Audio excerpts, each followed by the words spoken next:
Baik, pada pertemuan yang pertama ini kita akan membicarakan dua hal yang penting di dalam kita memahami sejarah Jepang. Yang pertama, kita akan berbicara tentang timeline dari dalam sejarah Jepang, dan kedua, kita akan mencoba memahami satu buah istilah yang sangat penting yaitu Gengo. Baik, kita mulai dari yang pertama. Tentunya ini yang menjadi tujuan dari perkuliahan kita, yaitu kita memahami timeline dan kita memahami penggunaan Gengo di dalam diskusi sejarah Jepang pada umumnya dan studi Jepang. Karena kalau kita tidak paham tentang Gengo, maka bukan hanya dalam bidang sejarah, tapi juga ketika Anda belajar tentang bahasa, belajar tentang sastra, belajar tentang budaya, belajar juga tentang linguistik, maka Anda sering menemui Gengo ini dimanapun dia berada. Ya, jadi sering ditemui. Jadi kalau Anda tidak paham, maka akan kebingungan nantinya. Jadi ini sangat penting sekali untuk Anda. Nah, kita mulai dari yang pertama yaitu timeline. Tentunya timeline di dalam sebuah sejarah itu juga disebut dengan pembabakan atau penjamanan di dalam sebuah sejarah di suatu masyarakat. Tentu sering kita temui. Misalnya kalau kita berbicara tentang sejarah arsitektur misalnya, di dalam sejarah arsitektur ada pembabakan zaman Mesir kuno, kemudian Cina, Yunani, klasik Romawi dan seterusnya. Atau misalnya timeline tentang pengembangan pengembangan eh, apa tuh namanya produk-produk kelapa sawit misalnya. Jadi mulai tahun 1960 ada ini, tahun 70 ini, tahun 1997 ada ini dan seterusnya. Jadi banyak sekali nggak cuma sejarah, tetapi studi-studi yang lain yang dia juga menggunakan timeline di dalam menjelaskan sesuatu. Apa sih gunanya timeline ini tadi di dalam kita menjelaskan sesuatu? Penting sekali sebetulnya kalau kita lihat. Ya, timeline itu disebut juga dengan kronologi atau kronologi di dalam bahasa Inggrisnya. Atau dalam bahasa Indonesia disebutnya dengan kronologi.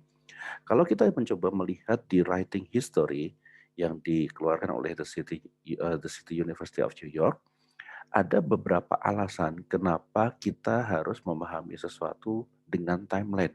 Atau dapat dibalik, timeline itu sebetulnya membantu kita di dalam memahami sesuatu, memahami suatu hal, memahami sebuah fenomena itu seperti apa. Yang pertama, fungsinya adalah dengan kita melihat timeline, kita bisa melihat secara umum atau secara uh, utama atau alur utamanya atau general flow-nya dari suatu perjalanan masyarakat dari satu waktu ke waktu. Jadi dengan kita memahami alur waktu yang utamanya, mainstreamnya, kita tahu, oh di dalam masyarakat itu tuh ada ini yang berubah dan ini yang tidak berubah. Seperti itu. Jadi apa yang paling besar perubahan di masyarakat itu dan apa yang tidak berubah di dalam sebuah masyarakat tersebut. Nah, yang kedua adalah membantu kita memahami hubungan antara suatu kejadian dengan kejadian yang lain. Ya, misalnya ada sebab akibat di situ. Misalnya kita ambil contoh zaman reformasi. Ya, di masa reformasinya Indonesia itu terkait dengan masa Orde Baru. Orde Baru terkait dengan masa Orde Lama. Kenapa? Karena Orde Lama lah yang menciptakan Orde Baru. Orde Baru yang kemudian melahirkan Orde Reformasi dan seterusnya. Jadi ada sebab akibat. Ya, ada sebab akibat. Dan kalau kita lihat Orde Reformasi misalnya itu muncul karena terjadinya demonstrasi penurunan rezim Soeharto pada waktu itu tahun 1998 ya. Maka itu disebabkan oleh terpilihnya Presiden Soeharto pada waktu itu sebagai presiden terbaru atau sebagai presiden lagi pada tahun sebelumnya. Nah, ini semuanya saling terkait, ya, semuanya saling terkait. Jadi tidak ada di dalam sebuah zaman, di dalam sejarah itu yang dia terputus, yang tidak ada sambungan atau tidak memiliki efek pada masa-masa yang lainnya. Jadi untuk kita mengetahui eh, perubahan, kemudian kita mengetahui apa yang terjadi di zaman itu tadi, sistem masyarakatnya dan apa yang berubah dari mereka, sebab dan akibat dari apa dan sebagainya, maka ini sangat penting sekali kita memahami timeline. Kemudian yang ketiga adalah membantu kita melihat gambaran luas dari perjalanan sejarah tersebut. Dengan kita langsung melihat timeline terlebih dahulu, ya timeline terlebih dahulu, maka kita bisa melihat secara luas, oh masyarakat Indonesia yang seperti ini tuh begini tuh alur perjalanan mereka. Ya, ini yang terjadi sama mereka. Oh, ini toh sebetulnya yang mereka alami dan seterusnya dan seterusnya. Nah, ini akan sangat membantu sekali. Karena kalau kita langsung masuk ke detail, kita akan kebingungan. Ya, kalau kita langsung masuk ke detail sebuah sejarah, maka kita akan kebingungan. Kita akan bingung melihat ini sebetulnya fungsinya apa? Kejadian ini tadi di dalam sejarah masyarakat Indonesia misalnya. Tahu-tahu kita membicarakan tentang masalah demonstrasinya masyarakat Indonesia menuntut rezim Soeharto turun pada waktu itu pada tahun 1998 misalnya. Maka kita akan kebingungan, loh apa ini kaitannya dengan masa sekarang apa? Dan kaitannya dengan masa yang lalu apa? Dan sebagainya. Oleh karena itu, kalau kita melihat timeline secara luas, kita akan mendapatkan gambaran umumnya dari sebuah perjalanan sejarah tersebut. Sehingga sangat penting sekali. Nah, kalau kita lihat secara umum di dalam sejarah dunia pun mereka juga mengenal, bahkan kita bisa membandingkan sebetulnya malahan.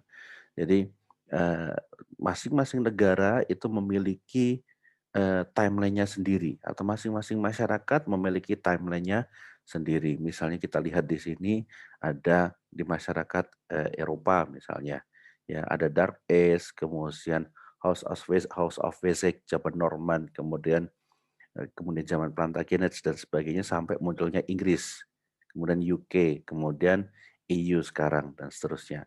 Kemudian ada di Cina mulai dari zaman dinasti Tang, kemudian dinasti Sung, dinasti Ming, dinasti Qing, sampai menjadi sekarang negara komunis Cina. Nah, kemudian di Jepang juga ada seperti itu. Jadi banyak sekali hal-hal yang bisa kita perbandingkan. Nah, kalau kita membandingkan timeline dari masing-masing negara tersebut di dalam sejarahnya, di dalam perjalanan sejarahnya, maka kita akan dapat menemukan bahwasannya oh suatu masyarakat sudah mengalami ini di masa sebelumnya, sedangkan di masyarakat yang lain belum. Ya, kita akan bisa melihat dinamika. Oh, kalau di sana belum, di sini sudah. Berarti apakah yang di sana itu terjadi karena pengaruh kita misalnya. Ya, kita dapat memberikan prediksi-prediksi, kita dapat memberikan analisa-analisa terkait dengan perkembangan suatu masyarakat dengan cara membandingkan timeline-nya. Ya, dengan cara membandingkan timeline-nya. Nah, kita akan mencoba melihat secara lebih detail tentang timeline di dalam sejarah Jepang. Timeline di dalam sejarah Jepang secara umum kita bagi menjadi 5 ya. Timeline atau pembabakan di dalam sejarah Jepang itu secara general kita bagi menjadi 5, yaitu masa Genshi atau Kodai ya. Kemudian masa Chusei, kemudian Kinsei, kemudian Kindai dan Gendai. Ya, jadi ada 5, yaitu Genshi atau Kodai, kemudian Chusei, kemudian Kinsei, kemudian Kindai, kemudian Gendai. Ya, ada 5 ini ya, diingat-ingat 5-nya. Kemudian apabila kita lihat kurun waktunya yang disebut dengan masa Genshi atau Kodai itu mulai dari 14.000 tahun sebelum Masehi hingga ke abad 8. Panjang sekali, ya panjang sekali. Jadi 14.000 tahun sebelum Masehi, tahun 14.000 sebelum Masehi sampai abad ke-8 Masehi. Berarti sudah dekat dengan masa kita sekarang. Kemudian yang disebut dengan masa Chusei adalah abad ke-8 Masehi sampai abad 12. Ya, sampai abad 12. Kemudian masa Kinsei, ya, ini mulai dari abad ke-12 atau ke-13 ya.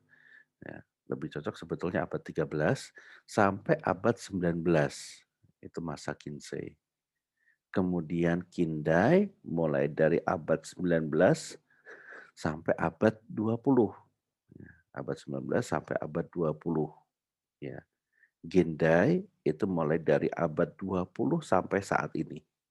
Ya, jadi ini pembabakan secara umumnya.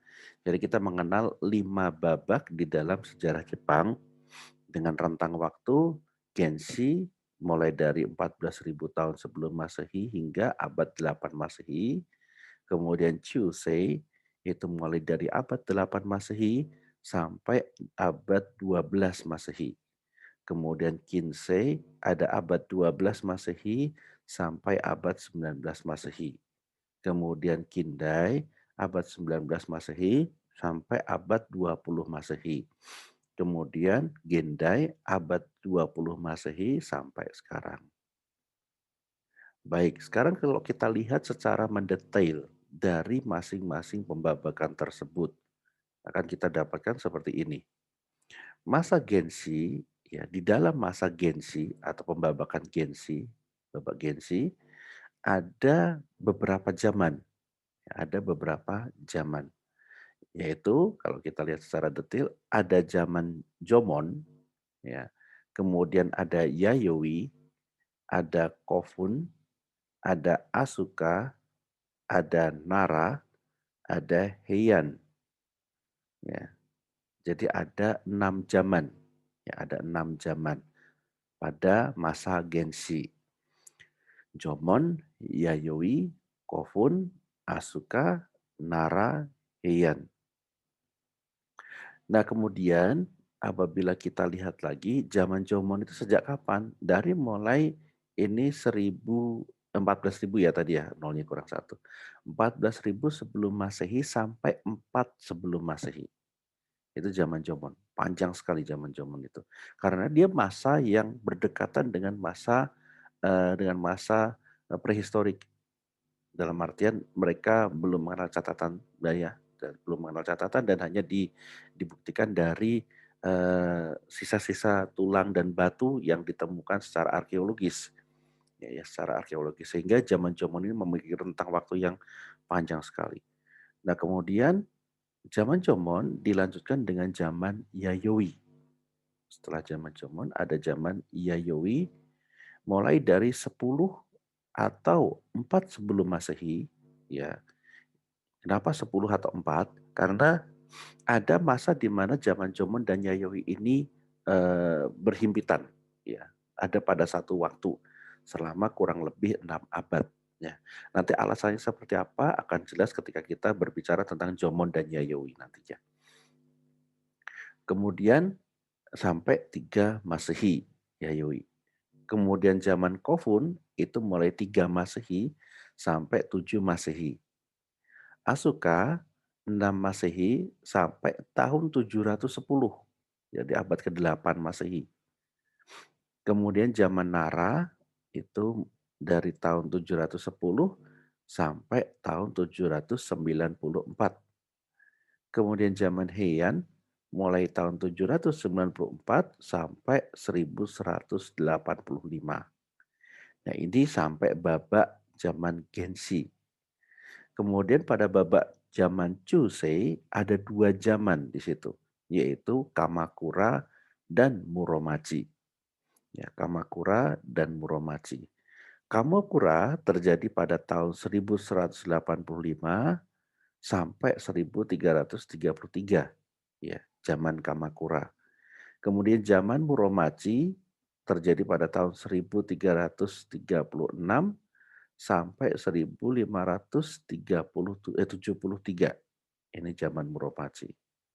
Saya ulangi, zaman Chusei itu terdiri dari 2 zaman, yaitu zaman Kamakura dan zaman Muromachi. Ya, Kamakura terjadi pada tahun 1185 sampai 1333.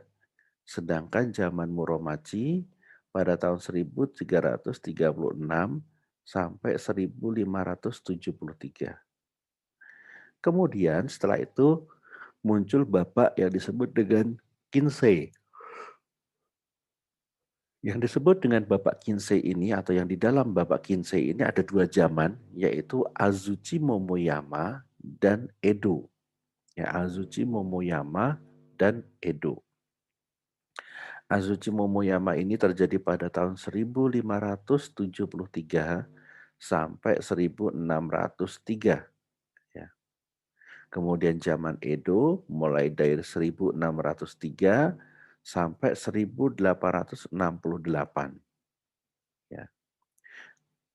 Ya, jadi Kinsei itu ada 2 zaman.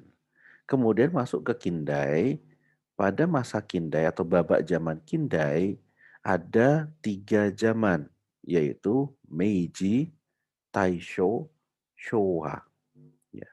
Meiji, Taisho, Showa. Meiji itu pada tahun 1868 ya, sampai 1912. Kemudian zaman Taisho itu mulai tahun 1912 sampai 1926. Kemudian Showa itu mulai tahun 1926 sampai 1900 maaf, sampai 1989. Kemudian kita masuk ke babak yang baru yaitu babak Gendai. Babak Gendai itu dimulai pada tahun 1989, maaf, babak Gendai itu isinya ada 2 zaman, yaitu zaman Heisei yang dimulai pada tahun 1989 sampai 2019. Kemudian ada zaman Reiwa, mulai tahun 2019 sampai sekarang. Nah, di sini ini adalah struktur timeline di dalam sejarah Jepang, mulai dari Genshi, Chusei, Kinsei, Kindai, Gendai. Ya, sangat penting bagi Anda untuk mempelajari ini atau kemudian lebih baik Anda mengingatnya, karena misalnya begini, Anda belajar sastra, kemudian ketika belajar tentang sastra, misalnya disebutkan oleh dosennya, Manyoshu itu ciri-cirinya seperti apa sih gitu kan. Manyoshu, sebuah karya sastra yang namanya Manyoshu itu seperti apa? Oh, Manyoshu itu munculnya pada zaman Heian. Pada zaman Heian, ya pada zaman Heian atau zaman Nara, Nara dan Heian itu masih pada posisi Genshi. Oh, berarti karena Nara dan Heian itu ciri masyarakatnya seperti ini, oh kurang lebih isinya seperti ini. Itu bisa kita tebak ya. Bisa kita kita coba untuk prediksikan atau kita kira-kira. Dan kira-kiranya akan lebih efektif dan lebih lebih akurat karena kita mengetahui zaman keluarnya karya sastra tersebut. Misalnya ada kabuki. Kabuki itu muncul pada zaman Edo. Pada zaman Edo atau Kinsei ini, di dalam masa Kinsei ini tadi, apa sih yang terjadi di situ?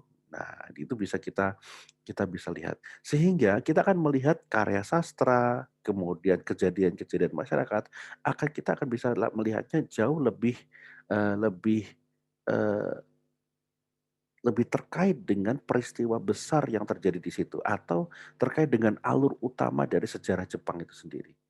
Ya, karena semuanya ada kaitannya. Karena semua ada kaitannya. Nah, itu tentang pembabakan.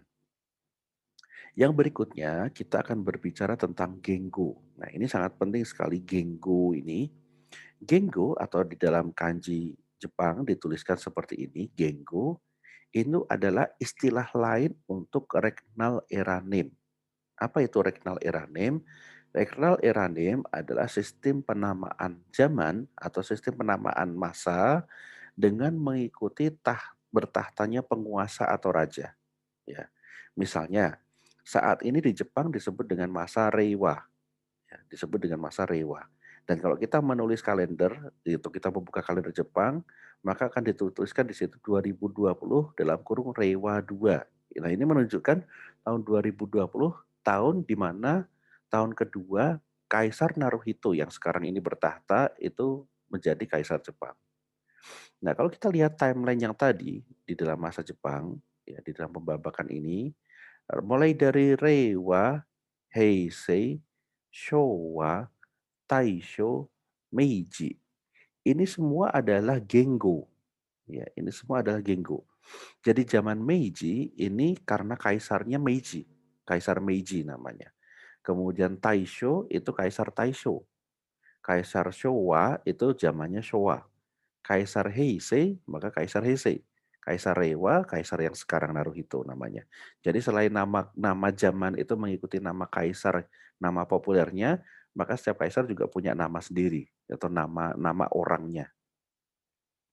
Seperti Reiwa itu Kaisar Reiwa sekarang, tetapi nama aslinya atau nama nama orangnya adalah Naruhito.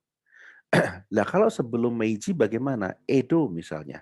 Selama 300 tahun kan nggak mungkin orang itu hidup 300 tahun. Ternyata pembabakan pada zaman Edo, Azuchi Momoyama, Muromachi, Kamakura, Heian, Nara, Asuka itu lebih didasarkan pada lokasi tempat berkembangnya. Lokasi tempat berkembangnya. Edo misalnya, Edo itu sebetulnya daerah yang kita sebut sekarang dengan kata-kata Tokyo, ya, dengan kata-kata Tokyo. Itu Edo. Berarti ketika kebudayaan, ketika sistem pemerintahan, ketika seluruh Jepang itu terfokus pada kota ini, maka disebut dengan zaman Edo. Ya. Kemudian Azuchi Momoyama, ketika budaya, sistem pemerintahan, politik, militer dan sebagainya terfokus pada kota ini, kota Azuchi Momoyama yang ada di daerah Gifu, ya. Pada kota Azuchi dan kota Momoyama, maka disebut dengan zaman Azuchi Momoyama. Begitu juga Muromachi. Ya, Muromachi sampai sekarang ada kotanya, Muromachi. Kamakura juga seperti itu. Kenapa disebut Muromachi? Karena seluruh sistem masyarakat, politik, ideologi, sistem pemerintahan, budaya, dan sebagainya, semuanya terfokus pada atau seputar kota Muromachi. Begitu juga Kamakura. Begitu juga Heian dan Nara. Serta Asuka. Ya. Mulai dari Asuka sampai zaman Edo ini semuanya nama tempat. Ya. Sebagai pusat peradabannya.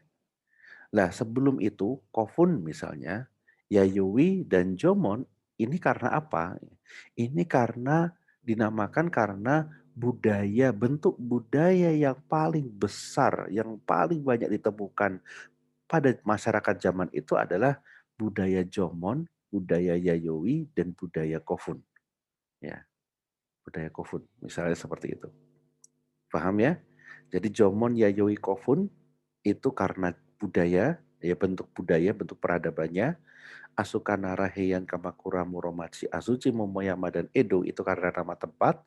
Kemudian Meiji, Taisho, Showa, Heisei, Reiwa itu karena kaisarnya.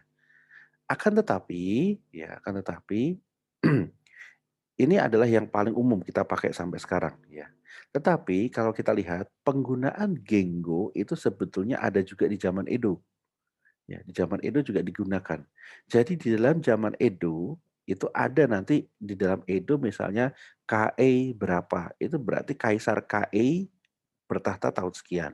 Kemudian ada Taiho, kemudian ada misalnya Kansei, kemudian ada apa lagi dan sebagainya. Banyak sekali. Di sini juga ada pembagian-pembagian waktunya sesuai dengan nama-nama kaisar.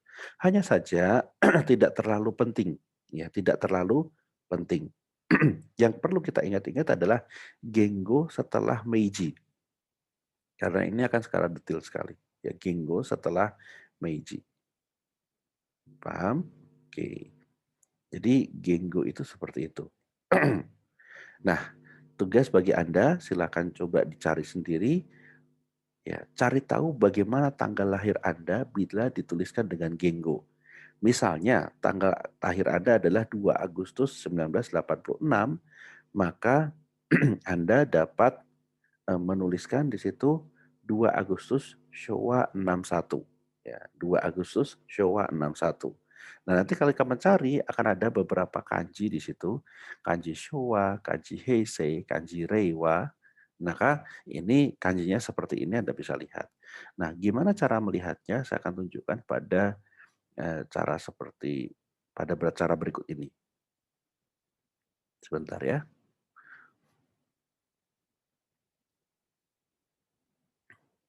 Kita bisa melihat atau mencari tahu Gengo kita atau mencari tahu.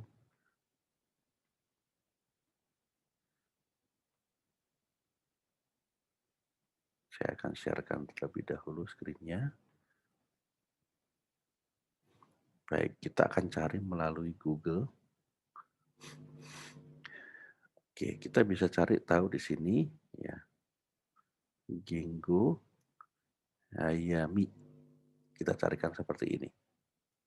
Kemudian kita cari situs yang pertama kali, yang nomor 2 yang muncul, yaitu yang Jakar, JACAR .archive.go.jp. Ini adalah archive calendar, ya, chronological table dari pemerintah Jepang. Kita klik di sini, maka akan muncul seperti ini.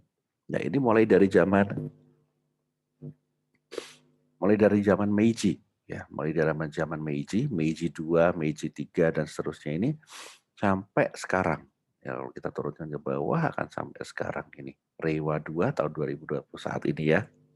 Nah, Anda bisa mencari di sini. Di sini ada Heisei, kemudian ada Heisei-di, ya, kemudian ada Showa juga di sini.